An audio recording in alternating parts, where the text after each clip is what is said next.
شروع اللہ کے نام سے جو بڑا مہربان نہایت رحم والا ہے۔ سب تعریف خدا ہی کو ہے جس نے اپنے بندے محمد صلی اللہ علیہ وآلہ وسلم پر یہ کتاب نازل کی اور اس میں کسی طرح کی کجی اور پیچیدگی نہ رکھی، بلکہ سیدھی اور سلیس اتاری، تاکہ لوگوں کو عذاب سخت سے جو اس کی طرف سے آنے والا ہے ڈرائے، اور مومنوں کو جو نیک عمل کرتے ہیں خوشخبری سنائے کہ ان کے لیے ان کے کاموں کا نیک بدلہ یعنی بہشت ہے جس میں وہ ابد الآباد رہیں گے، اور ان لوگوں کو بھی ڈرائے جو کہتے ہیں کہ خدا نے کسی کو بیٹا بنا لیا ہے، ان کو اس بات کا کچھ بھی علم نہیں اور نہ ان کے باپ دادا ہی کو تھا۔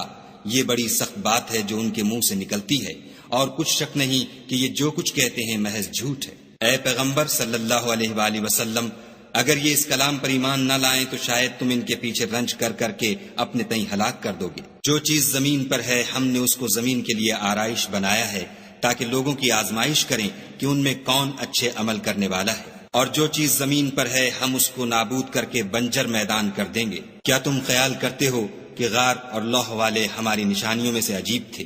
جب وہ جوان غار میں جا رہے تو کہنے لگے کہ اے ہمارے پروردگار، ہم پر اپنے ہاتھ سے رحمت نازل فرما اور ہمارے کام میں درستی کے سامان مہیا کر۔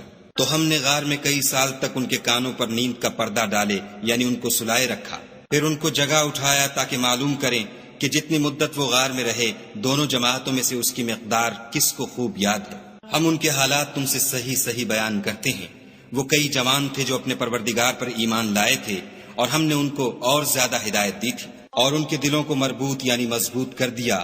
جب وہ اٹھ کھڑے ہوئے تو کہنے لگے کہ ہمارا پروردگار آسمانوں اور زمین کا مالک ہے، ہم اس کے سوا کسی کو معبود سمجھ کر نہ پکاریں گے۔ اگر ایسا کیا تو اس وقت ہم نے بعید از عقل بات کہی، ان ہماری قوم کے لوگوں نے اس کے سوا اور معبود بنا رکھے ہیں، بھلا یہ ان کے خدا ہونے پر کوئی کھلی دلیل کیوں نہیں لاتے؟ تو اس سے زیادہ کون ظالم ہے جو خدا پر جھوٹ افطرا کرے؟ اور جب تم نے ان مشرکوں سے اور جن کو یہ خدا کے سوا عبادت کرتے ہیں ان سے کنارہ کر لیا ہے تو غار میں چل رہو، تمہارا پروردگار تمہارے لیے اپنی رحمت وسیع کر دے گا اور تمہارے کاموں میں آسانی کے سامان مہیا کرے گا۔ اور جب سورج نکلے تو تم دیکھو کہ دھوپ ان کے غار سے داہنی طرف سمٹ جائے، اور جب غروب ہو تو ان سے بائیں طرف کترا جائے، اور وہ اس کے میدان میں تھے۔ یہ خدا کی نشانیوں میں سے ہیں، جس کو خدا ہدایت دے وہ ہدایت یاب ہے، اور جس کو گمراہ کرے تو تم اس کے لیے کوئی دوست راہ بتانے والا نہ پاؤ گے۔ اور تم ان کو خیال کرو کہ جاگ رہے ہیں حالانکہ وہ سوتے ہیں، اور ہم ان کو دائیں اور بائیں کروٹ بدلاتے تھے، اور ان کا کتا چوکھٹ پر دونوں ہاتھ پھیلائے ہوئے تھا۔ اگر تم ان کو جھانک کر دیکھتے تو پیٹھ پھیر کر بھاگ جاتے اور ان سے دہشت میں آ جاتے۔ اور اسی طرح ہم نے ان کو اٹھایا تاکہ آپس میں ایک دوسرے سے دریافت کریں۔ ایک کہنے والے نے کہا کہ تم یہاں کتنی مدت رہے؟ انہوں نے کہا کہ 1 دن یا اس سے بھی کم۔ انہوں نے کہا کہ جتنی مدت تم رہے ہو تمہارا پروردگار ہی اس کو خوب جانتا ہے۔ تو اپنے میں سے کسی کو یہ روپیہ دے کر شہر کو بھیجو، وہ دیکھے کہ نفیس کھانا کون سا ہے تو اس میں سے کھانا لے آئے، اور آہستہ آہستہ آئے جائے، اور تمہارا حال کسی کو نہ بتائے۔ اگر وہ تم پر دسترس پالیں گے تو تمہیں سنگسار کر دیں گے یا پھر اپنے مذہب میں داخل کر لیں گے، اور اس وقت تم کبھی فلاح نہیں پاؤ گے۔ اور اسی طرح ہم نے لوگوں کو ان کے حال سے خبردار کر دیا تاکہ وہ جانیں کہ خدا کا وعدہ سچا ہے، اور یہ کہ قیامت جس کا وعدہ کیا جاتا ہے اس میں کچھ شک نہیں۔ اس وقت لوگ ان کے بارے میں باہم جھگڑنے لگے اور کہنے لگے کہ ان کے غار پر عمارت بنا دو۔ ان کا پروردگار ان کے حال سے خوب واقف ہے۔ جو لوگ ان کے معاملے میں غلبہ رکھتے تھے وہ کہنے لگے کہ ہم ان کے غار پر مسجد بنائیں گے۔ بعض لوگ اٹکل پچو کہیں گے کہ وہ 3 تھے اور چوتھا ان کا کتا تھا، اور بعض کہیں گے کہ وہ 5 تھے اور چھٹا ان کا کتا تھا، اور بعض کہیں گے کہ وہ 7 تھے اور 8واں ان کا کتا تھا۔ کہہ دو کہ میرا پروردگار ہی ان کے شمار سے خوب واقف ہے۔ ان کو جانتے بھی ہیں تو تھوڑے ہی لوگ جانتے ہیں، تو تم ان کے معاملے میں گفتگو نہ کرنا مگر سرسری سی گفتگو، اور نہ ان کے بارے میں ان میں سے کسی سے کچھ دریافت ہی کرنا، اور کسی کام کی نسبت نہ کہنا کہ میں اسے کل کر دوں گا، مگر انشاءاللہ کہہ کر یعنی اگر خدا چاہے تو کر دوں گا۔ اور جب خدا کا نام لینا بھول جاؤ تو یاد آنے پر لے لو، اور کہہ دو کہ امید ہے کہ میرا پروردگار مجھے اس سے بھی زیادہ ہدایت کی باتیں بتائے۔ اور اصحاب کہف اپنے غار میں 9 اوپر 300 سال رہے۔ کہہ دو کہ جتنی مدت وہ رہے اسے خدا ہی خوب جانتا ہے۔ اسی کو آسمانوں اور زمین کی پوشیدہ باتیں معلوم ہیں، وہ کیا خوب دیکھنے والا اور کیا خوب سننے والا ہے، اس کے سوا ان کا کوئی کارساز نہیں، اور نہ وہ اپنے حکم میں کسی کو شریک کرتا ہے۔ اور اپنے پروردگار کی کتاب کو جو تمہارے پاس بھیجی جاتی ہے پڑھتے رہا کرو، اس کی باتوں کو کوئی بدلنے والا نہیں، اور اس کے سوا تم کہیں پناہ بھی نہیں پاؤ گے۔ اور جو لوگ صبح و شام اپنے پروردگار کو پکارتے اور اس کی خوشنودی کے طالب ہیں، ان کے ساتھ صبر کرتے رہو، اور تمہاری نگاہیں ان میں سے گزر کر اور طرف نہ دوڑیں کہ تم آرائش زندگانی دنیا کے خواستگار ہو جاؤ۔ اور جس شخص کے دل کو ہم نے اپنی یاد سے غافل کر دیا ہے اور وہ اپنی خواہش کی پیروی کرتا ہے اور اس کا کام حد سے بڑھ گیا ہے، اس کا کہا نہ ماننا۔ اور کہہ دو کہ لوگو یہ قرآن تمہارے پروردگار کی طرف سے برحق ہے، تو جو چاہے ایمان لائے اور جو چاہے کافر رہے۔ ہم نے ظالموں کے لیے دوزخ کی آگ تیار کر رکھی ہے، جس کی قناتیں ان کو گھیر رہی ہوں گی، اور اگر فریاد کریں گے تو ایسے کھولتے ہوئے پانی سے ان کی دادرسی کی جائے گی جو پگھلے ہوئے تانبے کی طرح گرم ہوگا، اور جو منہوں کو بھون ڈالے گا ان کے پینے کا پانی بھی برا اور آرام گاہ بھی بری۔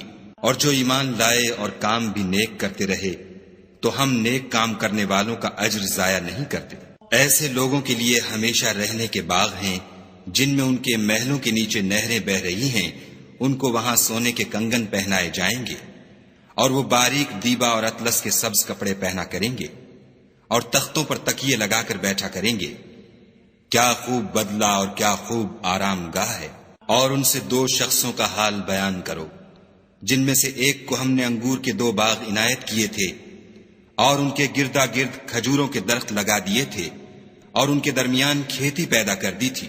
دونوں باغ کثرت سے پھل لاتے اور اس کی پیداوار میں کسی طرح کی کمی نہ ہوتی، اور دونوں میں ہم نے ایک نہر بھی جاری کر رکھی تھی۔ اور اس طرح اس شخص کو ان کی پیداوار ملتی رہتی تھی۔ تو ایک دن جب کہ وہ اپنے دوست سے باتیں کر رہا تھا، کہنے لگا کہ میں تم سے مال و دولت میں بھی زیادہ ہوں، اور جتھے اور جماعت کے لحاظ سے بھی زیادہ عزت والا ہوں، اور ایسی شیخیوں سے اپنے حق میں ظلم کرتا ہوا اپنے باغ میں داخل ہوا۔ کہنے لگا کہ میں نہیں خیال کرتا کہ یہ باغ کبھی تباہ ہو، اور نہ خیال کرتا ہوں کہ قیامت برپا ہو، اور اگر میں اپنے پروردگار کی طرف لوٹایا بھی جاؤں تو وہاں ضرور اس سے اچھی جگہ پاؤں گا۔ تو اس کا دوست جو اس سے گفتگو کر رہا تھا کہنے لگا کہ کیا تم اس خدا سے کفر کرتے ہو جس نے تم کو مٹی سے پیدا کیا، پھر نطفے سے، پھر تمہیں پورا مرد بنایا؟ مگر میں تو یہ کہتا ہوں کہ خدا ہی میرا پروردگار ہے، اور میں اپنے پروردگار کے ساتھ کسی کو شریک نہیں کرتا۔ اور بھلا جب تم اپنے باغ میں داخل ہوئے تو تم نے ماشاء اللہ لا قوت الا باللہ کیوں نہ کہا؟ اگر تم مجھے مال و اولاد میں اپنے سے کم تر دیکھتے ہو تو عجب نہیں کہ میرا پروردگار مجھے تمہارے باغ سے بہتر عطا فرمائے، اور اس تمہارے باغ پر آسمان سے آفت بھیج دے تو وہ صاف میدان ہو جائے، یا اس کی نہر کا پانی گہرا ہو جائے تو پھر تم اسے نہ لا سکو، اور اس کے میووں کو عذاب نے آ گھیرا اور وہ اپنی چھتریوں پر گر کر رہ گیا، تو جو مال اس نے اس پر خرچ کیا تھا اس پر حسرت سے ہاتھ ملنے لگا، اور کہنے لگا کہ کاش میں اپنے پروردگار کے ساتھ کسی کو شریک نہ بناتا۔ اس وقت خدا کے سوا کوئی جماعت اس کی مددگار نہ ہوئی اور نہ وہ بدلہ لے سکا۔ یہاں سے ثابت ہوا کہ حکومت سب خدائے برحق کی ہے، اسی کا صلہ بہتر اور اسی کا بدلہ اچھا ہے۔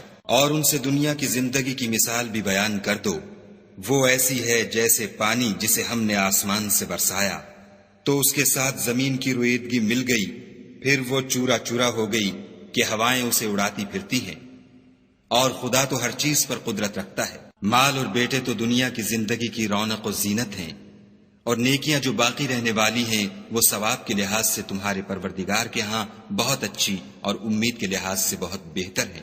اور جس دن ہم پہاڑوں کو چلائیں گے اور تم زمین کو صاف میدان دیکھو گے، اور ان لوگوں کو ہم جمع کر لیں گے تو ان میں سے کسی کو بھی نہیں چھوڑیں گے، اور سب تمہارے پروردگار کے سامنے صف باندھ کر لائے جائیں گے۔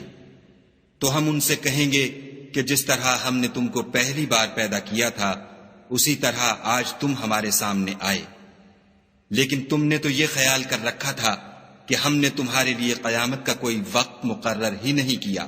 اور عملوں کی کتاب کھول کر رکھی جائے گی تو تم گناہگاروں کو دیکھو گے کہ جو کچھ اس میں لکھا ہوگا اس سے ڈر رہے ہوں گے، اور کہیں گے ہائے شامت، یہ کیسی کتاب ہے کہ نہ چھوٹی بات کو چھوڑتی ہے نہ بڑی کو، کوئی بات بھی نہیں مگر اسے لکھ رکھا ہے، اور جو عمل کیے ہوں گے سب کو حاضر پائیں گے، اور تمہارا پروردگار کسی پر ظلم نہیں کرے گا۔ اور جب ہم نے فرشتوں کو حکم دیا کہ آدم کو سجدہ کرو تو سب نے سجدہ کیا مگر ابلیس نے نہ کیا، وہ جنات میں سے تھا تو اپنے پروردگار کے حکم سے باہر ہو گیا۔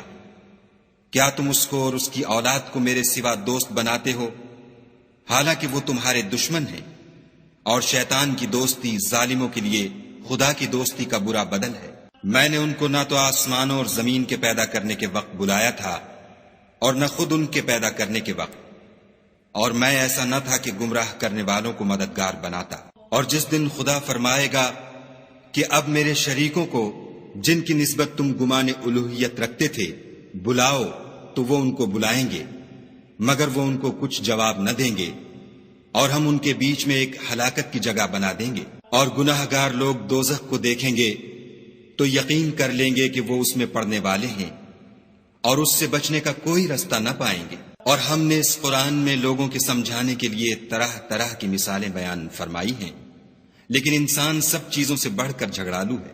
اور لوگوں کے پاس جب ہدایت آ گئی تو ان کو کس چیز نے منع کیا کہ ایمان لائیں اور اپنے پروردگار سے بخشش مانگے، بجز اس کے کہ اس بات کے منتظر ہوں کہ انہیں بھی پہلوں کا سا معاملہ پیش آئے یا ان پر عذاب سامنے موجود ہو۔ اور ہم جو پیغمبروں کو بھیجا کرتے ہیں تو صرف اس لیے کہ لوگوں کو خدا کی نعمتوں کی خوشخبریاں سنائیں اور عذاب سے ڈرائیں، اور جو کافر ہیں وہ باطل کی سند سے جھگڑا کرتے ہیں تاکہ اس سے حق کو پھسلا دیں۔ اور انہوں نے ہماری آیتوں کو اور جس چیز سے ان کو ڈرایا جاتا ہے ہنسی بنا لیا۔ اور اس سے ظالم کون جس کو اس کے پروردگار کے کلام سے سمجھایا گیا تو اس نے اس سے منہ پھیر لیا، اور جو اعمال وہ آگے کر چکا اس کو بھول گیا۔ ہم نے ان کے دلوں پر پردے ڈال دیے کہ اسے سمجھ نہ سکیں، اور کانوں میں ثقل پیدا کر دیا ہے کہ سن نہ سکیں، اور اگر تم ان کو رستے کی طرف بلاؤ تو کبھی رستے پر نہ آئیں گے۔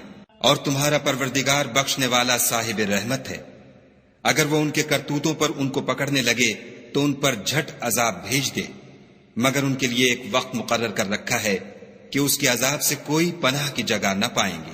اور یہ بستیاں جو ویران پڑی ہیں، جب انہوں نے کفر سے ظلم کیا تو ہم نے ان کو تباہ کر دیا، اور ان کی تباہی کے لیے ایک وقت مقرر کر دیا تھا۔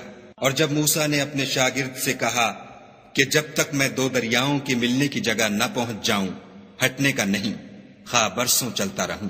جب ان کے ملنے کے مقام پر پہنچے تو اپنی مچھلی بھول گئے، تو اس نے دریا میں سرنگ کی طرح اپنا رستہ بنا لیا۔ جب آگے چلے تو موسیٰ نے اپنے شاگرد سے کہا کہ ہمارے لیے کھانا لاؤ، اس سفر سے ہم کو بہت تکان ہو گئی ہے۔ اس نے کہا کہ بھلا آپ نے دیکھا کہ جب ہم نے پتھر کے پاس آرام کیا تھا تو میں مچھلی وہیں بھول گیا، اور مجھے آپ سے اس کا ذکر کرنا شیطان نے بھلا دیا، اور اس نے عجب طرح سے دریا میں اپنا رستہ لیا۔ موسیٰ نے کہا یہی تو وہ مقام ہے جسے ہم تلاش کرتے تھے۔ تو وہ اپنے پاؤں کے نشان دیکھتے دیکھتے لوٹ گئے۔ وہاں انہوں نے ہمارے بندوں میں سے ایک بندہ دیکھا جس کو ہم نے اپنے ہاں سے رحمت یعنی نبوت یا نعمت ولایت دی تھی، اور اپنے پاس سے علم بخشا تھا۔ موسیٰ نے ان سے جن کا نام خضر تھا کہا کہ جو علم خدا کی طرف سے آپ کو سکھایا گیا ہے، اگر آپ اس میں سے مجھے کچھ بھلائی کی باتیں سکھائیں تو میں آپ کے ساتھ رہوں۔ خضر نے کہا کہ تم میرے ساتھ رہ کر صبر نہیں کر سکو گے، اور جس بات کی تمہیں خبر ہی نہیں اس پر صبر کر بھی کیوں کر سکتے ہو؟ موسیٰ نے کہا خدا نے چاہا تو آپ مجھے صابر پائیے گا، اور میں آپ کے ارشاد کے خلاف نہیں کروں گا۔ خضر نے کہا اگر تم میرے ساتھ رہنا چاہو تو شرط یہ ہے مجھ سے کوئی بات نہ پوچھنا جب تک میں خود اس کا ذکر تم سے نہ کروں۔ تو دونوں چل پڑے، یہاں تک کہ جب کشتی میں سوار ہوئے تو خضر نے کشتی کو پھاڑ ڈالا۔ موسیٰ نے کہا کیا آپ نے اس کو اس لیے پھاڑا ہے کہ سواروں کو غرق کر دے؟ یہ تو آپ نے بڑی عجیب بات کی۔ خضر نے کہا کیا میں نے نہیں کہا تھا کہ تم میرے ساتھ صبر نہ کر سکو گے؟ موسیٰ نے کہا کہ جو بھول مجھ سے ہوئی اس پر مواخذہ نہ کیجیے، اور میرے معاملے میں مجھ پر مشکل نہ ڈالیے۔ پھر دونوں چلے، یہاں تک کہ رستے میں ایک لڑکا ملا تو خضر نے اسے مار ڈالا، موسیٰ نے کہا کہ آپ نے ایک بے گناہ شخص کو ناحق بغیر قصاص کے مار ڈالا، یہ تو آپ نے بری بات کی۔ خضر نے کہا کیا میں نے نہیں کہا تھا کہ تم سے میرے ساتھ صبر نہیں ہو سکے گا؟ انہوں نے کہا کہ اگر میں اس کے بعد پھر کوئی بات پوچھوں یعنی اعتراض کروں تو مجھے اپنے ساتھ نہ رکھیے گا کہ آپ میری طرف سے عذر کے قبول کرنے میں غایت کو پہنچ گئے۔ پھر دونوں چلے یہاں تک کہ ایک گاؤں والوں کے پاس پہنچے اور ان سے کھانا طلب کیا۔ انہوں نے ان کی ضیافت کرنے سے انکار کیا۔ پھر انہوں نے وہاں ایک دیوار دیکھی جو جھک کر گرا چاہتی تھی تو خضر نے اس کو سیدھا کر دیا۔ موسیٰ نے کہا کہ اگر آپ چاہتے تو ان سے اس کا معاوضہ لیتے تاکہ کھانے کا کام چلتا۔ خضر نے کہا کہ اب مجھ میں اور تم میں علیحدگی، مگر جن باتوں پر تم صبر نہ کر سکے میں ان کا تمہیں بھید بتائے دیتا ہوں کہ وہ جو کشتی تھی غریب لوگوں کی تھی جو دریا میں محنت کر کے یعنی کشتیاں چلا کر گزارا کرتے تھے، اور ان کے سامنے کی طرف ایک بادشاہ تھا جو ہر ایک کشتی کو زبردستی چھین لیتا تھا، تو میں نے چاہا کہ اسے عیب دار کر دوں تاکہ وہ اسے غصب نہ کر سکے۔ اور وہ جو لڑکا تھا اس کے ماں باپ دونوں مومن تھے۔ ہمیں اندیشہ ہوا کہ وہ بڑا ہو کر بد کردار ہوگا، کہیں ان کو سرکشی اور کفر میں نہ پھنسا دے، تو ہم نے چاہا کہ ان کا پروردگار اس کی جگہ ان کو اور بچہ عطا فرمائے جو پاک تینتی میں بہتر اور محبت میں زیادہ قریب ہو۔ اور وہ جو دیوار تھی سو 2 یتیم لڑکوں کی تھی جو شہر میں رہتے تھے، اور اس کے نیچے ان کا خزانہ مدفون تھا، اور ان کا باپ ایک نیک آدمی تھا، تو تمہارے پروردگار نے چاہا کہ وہ اپنی جوانی کو پہنچ جائیں اور پھر اپنا خزانہ نکالیں۔ یہ تمہارے پروردگار کی مہربانی ہے اور یہ کام میں نے اپنی طرف سے نہیں کیے، یہ ان باتوں کی حقیقت ہے جن پر تم صبر نہ کر سکے۔ اور تم سے ذوالقرنین کے بارے میں دریافت کرتے ہیں، کہہ دو کہ میں اس کا کسی قدر حال تمہیں پڑھ کر سناتا ہوں۔ ہم نے اس کو زمین میں بڑی دسترس دی تھی اور ہر طرح کا سامان عطا کیا تھا، تو اس نے سفر کا ایک سامان کیا، یہاں تک کہ جب سورج کے غروب ہونے کی جگہ پہنچا تو اسے ایسا پایا کہ ایک کیچڑ کی ندی میں ڈوب رہا ہے، اور اس ندی کے پاس ایک قوم دیکھی۔ ہم نے کہا ذوالقرنین تم ان کو خواہ تکلیف دو خواہ ان کے بارے میں بھلائی اختیار کرو، دونوں باتوں کی تم کو قدرت ہے۔ ذوالقرنین نے کہا کہ جو کفر و بد کرداری سے ظلم کرے گا اسے ہم عذاب دیں گے، پھر جب وہ اپنے پروردگار کی طرف لوٹایا جائے گا تو وہ بھی اسے بڑا عذاب دے گا، اور جو ایمان لائے گا اور عمل نیک کرے گا اس کے لیے بہت اچھا بدلہ ہے، اور ہم اپنے معاملے میں اس پر کسی طرح کی سختی نہیں کریں گے بلکہ اس سے نرم بات کہیں گے۔ پھر اس نے ایک اور سامان سفر کا کیا، یہاں تک کہ سورج کے طلوع ہونے کے مقام پر پہنچا تو دیکھا کہ وہ ایسے لوگوں پر طلوع کرتا ہے جن کے لیے ہم نے سورج کے اس طرف کوئی اوٹ نہیں بنائی تھی۔ حقیقت الحال یوں تھی، اور جو کچھ اس کے پاس تھا ہم کو سب کی خبر تھی۔ پھر اس نے ایک اور سامان کیا، یہاں تک کہ 2 دیواروں کے درمیان پہنچا تو دیکھا کہ ان کے اس طرف کچھ لوگ ہیں کہ بات کو سمجھ نہیں سکتے۔ ان لوگوں نے کہا کہ ذوالقرنین یاجوج اور ماجوج زمین میں فساد کرتے رہتے ہیں، بھلا ہم آپ کے لیے خرچ کا انتظام کر دیں کہ آپ ہمارے اور ان کے درمیان ایک دیوار کھینچ دیں۔ ذوالقرنین نے کہا کہ خرچ کا جو مقدور خدا نے مجھے بخشا ہے وہ بہت اچھا ہے، تم مجھے قوت بازو سے مدد دو، میں تمہارے اور ان کے درمیان ایک مضبوط اوٹ بنا دوں گا۔ تو تم لوہے کے بڑے بڑے تختے لاؤ۔ چنانچہ کام جاری کر دیا گیا، یہاں تک کہ جب اس نے دونوں پہاڑوں کے درمیان کا حصہ برابر کر دیا اور کہا کہ اب اسے دھونکو، یہاں تک کہ جب اس کو دھونک دھونک کر آگ کر دیا تو کہا کہ اب میرے پاس تانبا لاؤ کہ اس پر پگھلا کر ڈال دوں۔ پھر ان میں یہ قدرت نہ رہی کہ اس پر چڑھ سکیں اور نہ یہ طاقت رہی کہ اس میں نقب لگا سکیں۔ بولا کہ یہ میرے پروردگار کی مہربانی ہے، جب میرے پروردگار کا وعدہ آ پہنچے گا تو اس کو ڈھا کر ہموار کر دے گا، اور میرے پروردگار کا وعدہ سچا ہے۔ اس روز ہم ان کو چھوڑ دیں گے کہ روئے زمین پر پھیل کر ایک دوسرے میں گھس جائیں گے، اور سور پھونکا جائے گا تو ہم سب کو جمع کر لیں گے، اور اس روز جہنم کو کافروں کے سامنے لائیں گے جن کی آنکھیں میری یاد سے پردے میں تھیں اور وہ سننے کی طاقت نہیں رکھتے تھے۔ کیا کافر یہ خیال کرتے ہیں کہ وہ ہمارے بندوں کو ہمارے سوا اپنا کارساز بنائیں گے تو ہم خفا نہیں ہوں گے؟ ہم نے ایسے کافروں کے لیے جہنم کی مہمانی تیار کر رکھی ہے۔ کہہ دو کہ ہم تمہیں بتائیں جو عملوں کے لحاظ سے بڑے نقصان میں ہیں، وہ لوگ جن کی صحیح دنیا کی زندگی میں برباد ہو گئی اور وہ یہ سمجھے ہوئے ہیں کہ اچھے کام کر رہے ہیں۔ یہ وہ لوگ ہیں جنہوں نے اپنے پروردگار کی آیتوں اور اس کے سامنے جانے سے انکار کیا تو ان کے اعمال ضائع ہو گئے، اور ہم قیامت کے دن ان کے لیے کچھ بھی وزن قائم نہیں کریں گے۔ یہ ان کی سزا ہے یعنی جہنم، اس لیے کہ انہوں نے کفر کیا اور ہماری آیتوں اور ہمارے پیغمبروں کی ہنسی اڑائی۔ جو لوگ ایمان لائے اور عمل نیک کیے ان کے لیے بہشت کے باغ مہمانی ہوں گے، ہمیشہ ان میں رہیں گے اور وہاں سے مکان بدلنا نہ چاہیں گے۔ کہہ دو کہ اگر سمندر میرے پروردگار کی باتوں کے لکھنے کے لیے سیاہی ہو تو قبل اس کے کہ میرے پروردگار کی باتیں تمام ہوں سمندر ختم ہو جائے، اگرچہ ہم ویسا ہی اور اس کی مدد کو لائیں۔ کہہ دو کہ میں تمہاری طرح کا ایک بشر ہوں، البتہ میری طرف وہی آتی ہے کہ تمہارا معبود وہی ایک معبود ہے، تو جو شخص اپنے پروردگار سے ملنے کی امید رکھے چاہیے کہ عمل نیک کرے اور اپنے پروردگار کی عبادت میں کسی کو شریک نہ بنائے۔